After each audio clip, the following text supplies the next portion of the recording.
आरोप ये लग रहा है कि देश में मीडिया हिंदू मुसलमान करा रहा है। किसने हिंदू मुसलमान किया?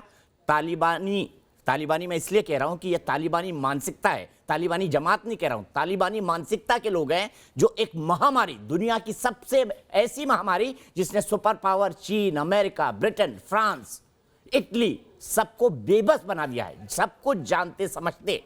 इसको चूक और लापरवाही नहीं की जा सकती, इसको विशुद्ध क्रिमिनल इंटेंट के साथ देश को देखने का कानून बनना चाहिए। इसी के बारे में अश्विनी जी से बात करेंगे। लेकिन सब कह रहे थे ना सबूत चाहिए, क्या करते हुए? पेशाब करते हुए सबूत चाहिए। सबूत क्या चाहिए? सबूत ये चाहिए कि पॉटी कैसे कर रहा है जमात का एक व्यक्ति क्वारंटाइन सेंटर में। मौलाना साहब को सबूत चाहिए थे, आज के कुछ सबूत दिखा देता हूं। हर करतूते देखिए, क्या किसी सभ्य समाज में इन लोगों के रहने की जगह है? कृपया इस पैकेज को देखकर जवाब दीजिएगा, ध्यान से सुनिएगा। बिलाल जी, मौलाना साजिद रशीदी साहब, सुनिए क्या सुन रहा है और क्या देख रहा है देश। और आपको सबूत चाहिए ना, मैं तमाम वीडियो भेज दूंगा आपको। बोलिए हिम्मत है तो यूट्यूब पर वायरल करना। आप जो फेक न्यूज बता बता के सही खबरों को आप चलाते हैं अपने वेबसाइट पे, देखिए।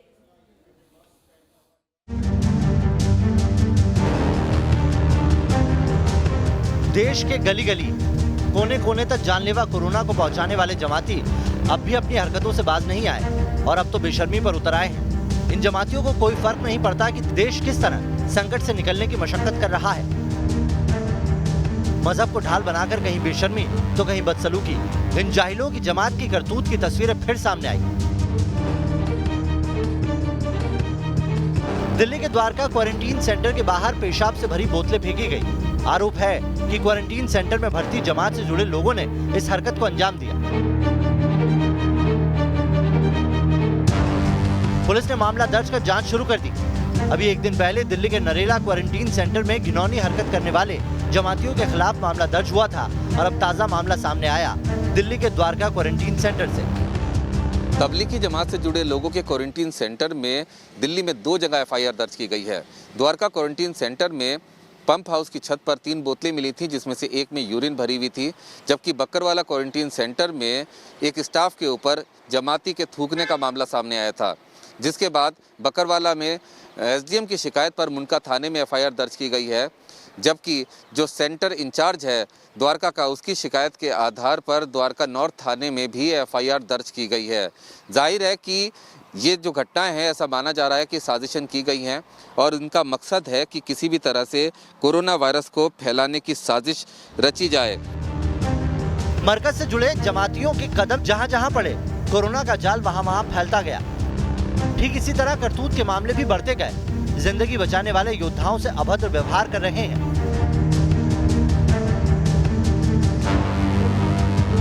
यह है बिहार के सहरसा का आइसोलेशन वार्ड। यहाँ जमात से जुड़े 20 से ज्यादा संदिग्ध रखे गए हैं। आरोप है कि सेंटर में भर्ती जमाती नर्सों से अभद्र व्यवहार करते हैं, उनकी तस्वीरें खींचकर वायरल करने की धमकी देते हैं। 2 पेशेंट था, बहुत ही बदमाश था, बहुत बदतमीज, तरह तरह का कुछ भी हम लोग बोलते थे कि आप लोग अंदर बैठिए, अंदर रहिए। वो लोग अंदर रहने के बजाय जानबूझ के बाहर निकलता है, जानबूझ के हम लोग को जानबूझ के परेशान करने की कोशिश करता है। बोलते हैं तो कहता है क्या आप क्या समझती हैं, आप करते क्या है, दिन भर बैठे रहते हैं, आप लोग का वीडियो बना देंगे, ये करेंगे, सोशल मीडिया पे डाल देंगे, सबको एक एक करके लील डाउन करके रखेंगे।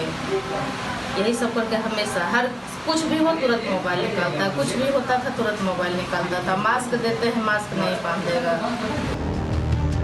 मामला सामने आते ही बिहार पुलिस हरकत में आई और आइसोलेशन सेंटर में भर्ती जमातियों के फोन जब्त किए। अस्पताल प्रशासन का आरोप है कि ड्यूटी पर मौजूद स्टाफ से ये लोग पान, बीड़ी और सिगरेट की डिमांड भी करते हैं। डिमांडिंग एटीट्यूड है, हमको पान चाहिए, हमको ये चाहिए, ये खाना क्या है, ये खाना होता है, हमको ऐसा खाना चाहिए, वैसा। यही है बार प्लस गंदगी पूरा फैलाता है। एक तो 2 दिन पहले का है, एक धमकी दिया कि हम पूरा वीडियो लिया, उसके बाद बोला कि हम पूरा सोशल मीडिया पर डालेंगे, तुम लोग को दिखा देंगे नर्स के साथ। इसी पर हम लोग जिलाधिकारी प्रशासन को सूचना दिए। प्रशासन जो सतर्क होकर के पूरा सब आई। जैसे वो लोग आए, प्रशासन पहुंचे तो लोग नमाज करने बैठ गया। उसके बाद फिर समझा बुझा करके फिर चले गए। उसके बाद से वैसा घटना नहीं घटी है। लेकिन कल फिर जो आए हैं 3, रात में भी पूरा हंगामा किए, हमको ये चाहिए, ऐसे चाहिए। जमातियों की करतूत का ये सिर्फ एक मामला नहीं। अब देखिए यूपी के हरदोई जिला अस्पताल की तस्वीरें। क्वारंटीन सेंटर में रखे गए जमाती पूरे अस्पताल परिसर में घूमते नजर आए। अस्पताल में मौजूद स्टाफ की फटकार को भी इन्होंने अनसुना कर दिया, जिसके बाद पुलिस टीम मौके पर पहुंची और फिर अफसरों ने जमकर क्लास लगाई। और सब लोग लेटिए आराम से, कहीं कोई दिक्कत हो तो बताइए, लेकिन बाहर मत घूमिए, खराब बात हो जाएगी बहुत, किसी को भी नुकसान होना, आपका भी नुकसान होगा। पूरे देश में कोरोना का मामला इतना न बढ़ता अगर मरकज की जमात ने कोरोना के खिलाफ लड़ाई में साथ दिया होता। स्वास्थ्य मंत्रालय के मुताबिक देश के कोरोना के कुल मामलों में 30% जमात से जुड़े हैं। अब तक 25,000 जमातियों को क्वारंटीन में रखा गया।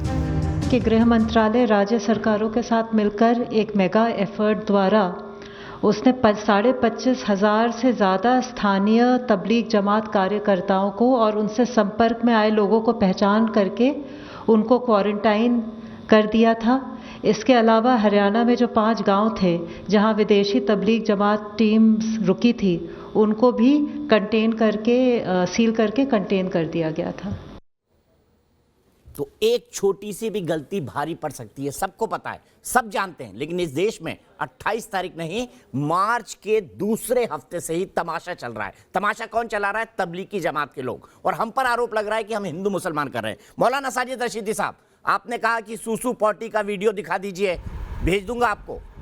ठीक है, आपको चाहिए भेज दूंगा, कोई दिक्कत नहीं है। आगे आप बात करिए, आगे आप बात करिए। अब यह कहा जा रहा है कि अगर आपने हमारी बात नहीं मानी तो वीडियो बनाकर नर्स के साथ आपका सोशल मीडिया पर वायरल कर देंगे। पान और बीड़ी मांगते हैं। अरे देश में आपदा आई हुई है मौलाना साजिद रशीदी साहब, ये क्या सिखाते हैं आप जैसे मौलाना इन लोगों को? बताइए ना। ये इस्लाम में लिखा हुआ है, हदीस में लिखा हुआ है, कुरान में लिखा हुआ है, तो कोई आयत प्लीज मुझे पढ़ के सुना दीजिए मौलाना साजिद रशीदी। दीपक जी, आपको याद है आपने एक ट्वीट किया था इसका प्रयागराज पुलिस ने बाकायदा खंडन किया था? मौलाना साजिद रशीदी साहब, उस ट्वीट का बाद में मैंने रिप्लाई भी दिया था पुलिस वाले की बाइट के साथ, वो ट्वीट भी देख लीजिए। पुलिस वाले की बाइट के साथ मैंने ये भी बोला था, और ट्वीट को पढ़ना चाहिए, ट्वीट को पढ़ा जाता है। लेकिन आप लोग जो है पढ़े लिखे हैं नहीं। मशहूर है फेक न्यूज चलाने में। आप बता दीजिए ना मुझे, मैं तो ठोक के बोल रहा हूँ। अगर आप में हिम्मत है तो मेरे उस ट्वीट पर केस कर दीजिए। मेरे उस ट्वीट पर चुनौती देता हूँ, केस कर दीजिए। मेरे उस ट्वीट पर आपको चुनौती दे रहा हूँ, केस कर दीजिए। अगर वो फेक न्यूज निकली तो जर्नलिज्म छोड़ दूंगा। बोलिए, है हिम्मत? चलेंगे कोर्ट, चलिए मेरे साथ, चलिए मेरे साथ कोर्ट में। मैं चलता हूं ना कोर्ट में। अभी भी गलत को गलत नहीं कहेंगे, अभी भी गलत को गलत नहीं कहेंगे। आपको तस्वीर देखना है जमातियों की फोटी करते हुए। ये मौलाना की सोच हो सकती है, सोच के भी शर्म आती है। आपके ट्वीट को देखा है और पुलिस का जवाब भी देखा है, पूरे हिंदुस्तान ने देखा है। मैं बोल रहा हूँ केस कर दीजिए उस ट्वीट पर, मैंने भी उसका जवाब दिया है। केस कर दीजिए। अनर्गल बात कर रहे हैं, अनर्गल बात कर रहे हैं। आप काटिए इनको। बिलाल जवाब दीजिए, तबलीगी जमात में आप क्या मरकज के अंदर पान बीड़ी सिगरेट लाके देते हैं क्या, या दुकान लगी हुई है अंदर? बताइए। नहीं, बिल्कुल नहीं। तो ये डॉक्टर से क्यों मांग रहे हैं? ये डॉक्टर से क्यों मांग रहे हैं? बताइए। पहले मुझे जवाब भी सुन लीजिए, आप बीच में बोले चले जाएंगे सर। पहले मेरा जवाब भी सुन लीजिए आप प्लीज। आप जवाब सुनेंगे नहीं, वरना काट दीजिए लाइन आप मेरी। अरे मालिक बोलिए ना। मैं यही बोल रहा हूँ कि जिस चीजों को आप दिखा रहे हैं उनका सही तरीके से दिखाना चाहिए आपको, क्योंकि सहारनपुर पुलिस ने जो आपने सहारनपुर में दिखाया कि थूक रहे थे, बदतमीजियां कर रहे थे, नंगे हो रहे थे। मैंने सहारनपुर की कोई खबर नहीं दिखाई, माफ कीजिएगा। मैं बिना फैक्ट के साथ बिलाल साहब कोई खबर नहीं दिखाता। सहारनपुर की पुलिस ने उसको ट्वीट कराया और बाकायदा उसमें फेसबुक पर डाला कि यहाँ पर कुछ ऐसा नहीं हुआ। और मैं आपको बताना चाहता हूँ, आज मेरठ के अंदर जो 71 लोग जमात से जुड़े हुए थे, उनका जो नेगेटिव आए वो भी आपको दिखाना चाहिए। नेगेटिव आया है, पॉजिटिव नहीं आया है। आपकी सोच आपको पता है देश में जो ये आपको बोलने दीजिए, नहीं तो बोलेंगे हमारी आवाज दबा रहे। बिलाल 20 सेकंड कंप्लीट करिए। सबको मिलकर लड़ाई लड़नी है। इसमें दीपक जी कोई इसमें धर्म नहीं देखना है। आप इस धर्म देखने की वो कर रहे हैं कि इतने तबलीगी निकले, वोट करके हर चीज को बताते। ऐसी हमारी स्वास्थ्य मंत्रालय हर जब भी कोई मीटिंग करता है, कॉन्फ्रेंस करता है, उसमें यही कहता है तबलीगी से जुड़े हुए 125 केस थे, 155 वहां पर मिले। क्यों? कनिका कपूर जब आई थी, जब वो क्या बिल्कुल वो थी उनको चलिए भाई, कनिका कपूर को मीडिया ने 7 दिन खींचा मालिक, आपने तो देश में हाहाकार मचा दिया है, हाहाकार मचा दिया। अश्विनी उपाध्याय आइए, इनके पास कोई तर्क नहीं है, इनके पास कोई तर्क नहीं है, इनके पास कोई तर्क नहीं है। अश्विनी उपाध्याय, अंबर रुक जाइए, अश्विनी और प्रमोद कृष्ण जी। पहली बात आप बातें कर रहे हैं दीपक जी, पहली बात तो एक कहावत है, बहुत पुरानी कहावत है, लातों के भूत बातों से नहीं मानते। ये जो जमाती हैं ये लातों के भूत हैं, एकदम मैं आपको सच सच बता रहा हूं, थोड़ा कड़वा लग रहा हूं लेकिन सच बोल रहा हूं। गाजियाबाद में नर्सों के सामने ये फूहड़ फूहड़ गाने गा रहे थे, नर्सों के सामने अपनी अंडरवियर बनियान दिखा रहे। कल तक ये कह रहे थे कागज नहीं दिखाएंगे, कागज नहीं दिखाएंगे, और अंडरवियर बनियान खोल के दिखा रहे हैं हॉस्पिटल की नर्सों को। इतने बड़े बेशर्म हैं ये। अब मैं आता हूं दूसरी बात पे। दुर्भाग्यवश हमारे पास ऐसा कानून नहीं है। हमारे पास राम रहीम को आजीवन कारावास देने के लिए कानून है, हमारे पास आसाराम को आजीवन कारावास देने के लिए कानून है, हमारे पास राम रहीम आसाराम की प्रॉपर्टी सीज करने का कानून है, लेकिन हमारे पास ऐसे चरमपंथी मौलानाओं की न तो आजीवन कारावास देने का कानून है, न इनकी 100% सीज करने का, प्रॉपर्टी सीज करने का कानून है। इतना बड़ा जो मरकज चला है, मैं पूरी जिम्मेदारी के साथ कह रहा हूं, इनको विदेशों से काला धन मिलता है, इन्होंने फेरा वायलेट किया है, इसके पास करोड़ों रुपए की बेनामी प्रॉपर्टी है, इसके पास करोड़ों रुपए की आय से अधिक प्रॉपर्टी है। दुर्भाग्यवश ऐसे लोगों के को कड़ी सजा देने के लिए कानून नहीं है। इसीलिए हमने मांग किया है कि तुरंत ऐसे चरमपंथियों की 100% प्रॉपर्टी सीज करने और इन्हें लाइफ टाइम जेल में रखने के लिए कानून बनाना बहुत जरूरी है। ठीक है, आचार्य प्रमोद कृष्णम, क्यों ना मौलाना साद पर 302 यानी हत्या का मुकदमा दर्ज हो, जमातियों को भी जान खतरे में डाली और देश की भी।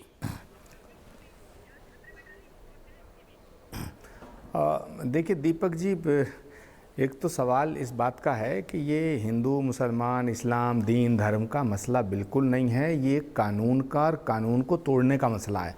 आचार्य जी, कोई भी इस देश में देखिए आप सीए के विरोधी थे, हमने तब भी। एक मिनट आचार्य जी, एक छोटी सी लाइन कहना चाहता हूं। आप शाहीन बाग के समर्थक थे, सीए के विरोधी थे, तब भी हमने बात की, आज भी हम बात कर रहे हैं। मैंने कहा था कि एक मेंटेलिटी है किसी की खिलाफत की। मैं कह रहा हूं, हाथ जोड़ के जो बात आप कह रहे हैं वो मेरे बिलाल भाई को समझा दीजिए, मौलाना साजिद रशीदी को समझा दीजिए, क्योंकि ना इनको हिंदी आती है ना अंग्रेजी आती है और उर्दू भी पढ़ना नहीं जानते। मैं समझ रहा हूँ दीपक जी, आप सुनने का माध्यम तो रखिए, मैं आपको कुछ बताना चाह रहा हूँ, आप बात में इंटरप्ट कर देंगे। मौलाना जी बोलिए। अभी थोड़ा सा टाइम देंगे नहीं देंगे? भाई दूंगा। ठीक है, अपने टाइम आप कनिका कपूर की बात करने लगते हैं, अपनी बात नहीं करेंगे। नहीं, आप वो नहीं दिखाएंगे, क्योंकि आपको तो तबलीग दिखाना है। मैं शुड आई प्रमोद जी आ जाइए प्लीज, आ जाइए प्लीज, आइए, बोलिए, 30 सेकंड आपके पास। इन्हें चुप कर दीजिएगा। मैं ये कह रहा हूँ दीपक जी, जो मसले अभी जिक्र हो रहा था, जो आशाराम बापू का, नित्यानंद का, चिन्मयानंद जी का, उस समय तो किसी ने भी ये नहीं कहा कि हिंदू धर्म पे हमला कर रहे हैं आप, और आपको धमकी वमकी जो दी गई थी वो भी हमने सब वो दौर देखा। मेरा मतलब बड़ा साफ है, जो इस्लाम ये कहता है कि मुल्क से मोहब्बत तुम्हारे ईमान की अलामत है, वो मुल्क के कानून को तोड़ने की इजाज़त कैसे दे सकता है, मुल्क के ख़िलाफ़ एक्ट करने की इजाज़त कैसे दे सकता है। तो मैं आज ये कह रहा हूँ कि कल क्या हो गया वो छोड़िए, ये कहना चाहता हूं बिलाल भाई से कि जमात से जुड़े जितने भी लोग हैं, तबलीग मरकज़ से जुड़े जितने भी लोग हैं, वो सब एक बार अपना टेस्ट कराएं। इसमें कौन सी बड़ी बात है, इसमें कितने बड़ा रॉकेट साइंस है, ये क्यों नहीं कर रहे हैं, देश को खतरे में क्यों डाल रही है जमात। मैं एक फैक्ट बताता हूं प्रमोद जी, आज के लिए मुख्यमंत्री शिवराज सिंह, एक मिनट सुनिए, 302 के केस पे आपने जवाब नहीं दिया, मैं बाद में लूंगा। शिवराज सिंह चौहान ने कहा बाहर आ जाए 24 घंटे के अंदर। हिमाचल प्रदेश के मुख्यमंत्री कह रहे हैं 50 लोग अभी भी गायब हैं। उत्तराखंड के मुख्यमंत्री कह रहे हैं 150 लोग, 50 लोग। अनिल देशमुख महाराष्ट्र के गृह मंत्री कह रहे हैं अब आगे आ जाइए आप।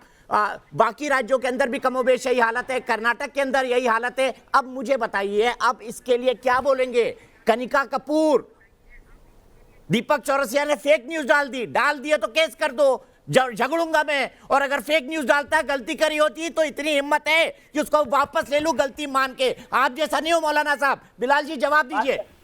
देखिए, मैं बहुत तरीके के साथ आपको दीपक जी बताना चाहता हूँ, मैं इस पर कोई बहसबाजी नहीं करना चाहता।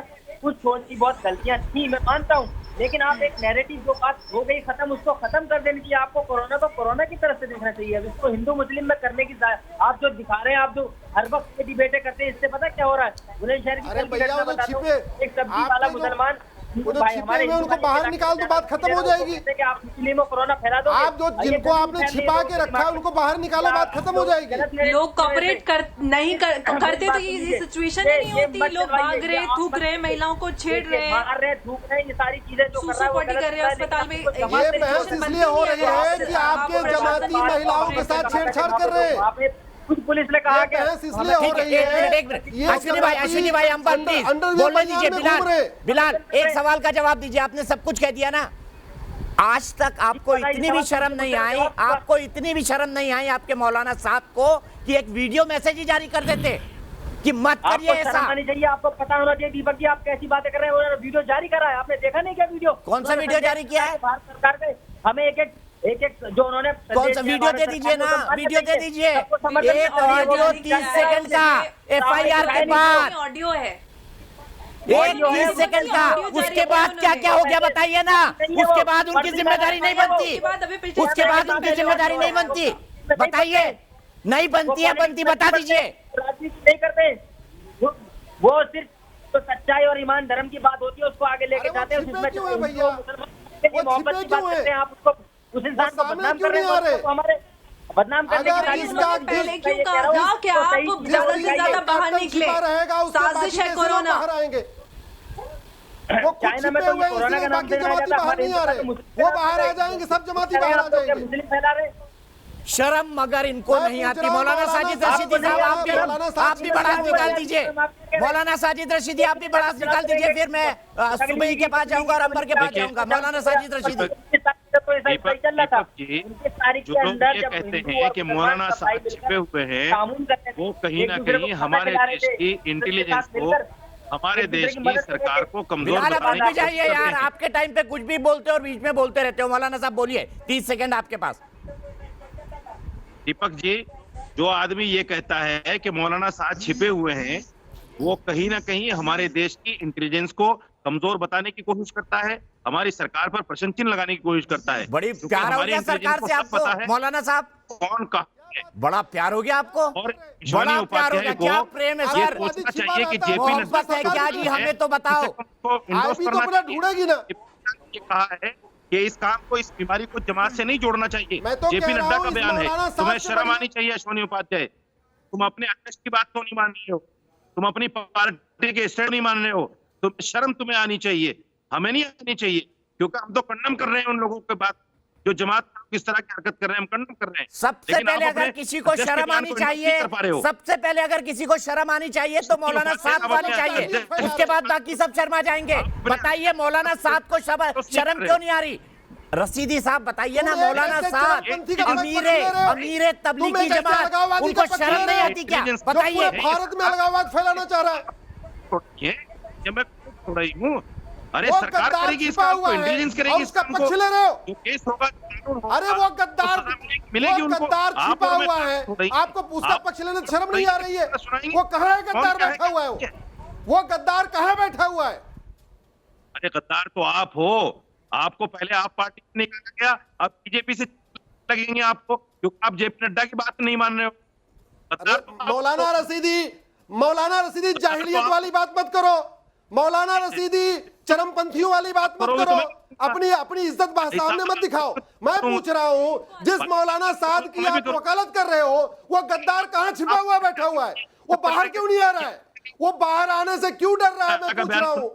वो अगर उसने कोई गलती नहीं किया, अगर उसने उसका ईमान ठीक है, अगर उसके मन में कुछ नहीं है, उसने कोई गलत काम नहीं किया, वो बिल में क्यों घुसा हुआ है? ठीक है। मौलाना साहब अश्विनी जी रुक जाइए। मुझे आचार्य प्रमोद कृष्ण जी के पास जाना है। प्रमोद कृष्ण जी, जब से तबलीगी, और मैं आपको एक बात बताना चाहता हूँ एज ए जर्नलिस्ट बताना चाहता हूँ प्रमोद कृष्ण जी, एक दिन भी ऐसा नहीं गया है जिस दिन तबलीगी जमात से जुड़ी कम से कम 6 निगेटिव खबर निकलकर बाहर ना आई हो। एक जिम्मेदार चैनल क्या करे, अखबार क्या करें, वेबसाइट क्या करें, पत्रकार क्या करें, और फिर यह कहा जाता है कि हिंदू मुसलमान हो रहा है। आपने सही कहा, आप आशाराम की हर डिबेट में मेरे साथ रहते थे, हर डिबेट में रहे, तब किसी ने नहीं कहा मैं हिंदुओं के खिलाफ हो गया हूं।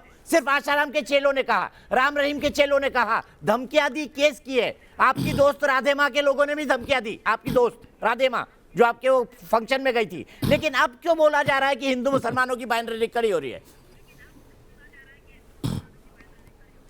देखिए दीपक जी, ये बात पक्की है कि आपने जब आशाराम बापू और राम रहीम और इस रामपाल का जो मसला चला था और राधे माँ का जो मसला चला था, तो जो तेवर, जो शब्दावली, जिस तरह के हमले आपने आशाराम बापू और इन लोगों पे किए थे, वो तेवर अभी मौलाना साहब पर आपने नहीं दिखाए हैं, पहली बात। इसलिए अब मैं चाहता भी हूँ कि कानून अपना काम करे, लेकिन किसी की तौहीन ना की जाए जब तक उसको अदालत दोषी सिद्ध ना कर दे। अब सवाल इस बात का है कि ये जो बार बार तबलीग जमात के जो प्रवक्ता हैं बड़े अच्छे इंसान लग रहे हैं, लेकिन मैं इन्हें ये कहना चाहता हूँ कि ना तो सुबूही खान जो है वो मुसलमान नहीं है क्या, ये अंबर जैदी मुसलमान नहीं है क्या, या दूसरे जो तमाम उलमा हैं, जो उलमा कराम हैं, वो ये बात कह रहे हैं कि भाई आप देश के कानून का साथ दीजिएगा, क्या वो मुसलमान नहीं है क्या?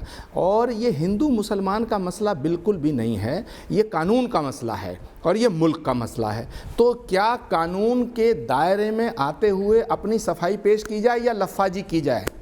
हैं आप प्राइम मिनिस्टर मोदी को क्रिटिसाइज करिए, कर सकते हैं, हम लोग भी बीजेपी के बहुत मुखालिफ हैं। अश्वनी उपाध्याय जी से भी मैं कहना चाहता हूं कि इसे हिंदू मुसलमान और इस्लाम को गुनाहगार ठहराने की कोशिश ना करें। ये एक क्राइम है, ये एक अपराध है, इसके लिए देश में कानून है और कानून अपना काम करेगा। एक लाइन कहना चाहता हूँ, अभी मैंने मौलाना साहब से कहा कि सऊदी अरब जैसे जो शेख साहब ने बोला, ऐसी कोई अपील आप डाल देते, मैं चलाता। मैंने इनसे कहा कि अगर आपका कोई ऐसा वीडियो है तो मुझे भेज दीजिए। इन्होंने कोई वीडियो नहीं भेजा है।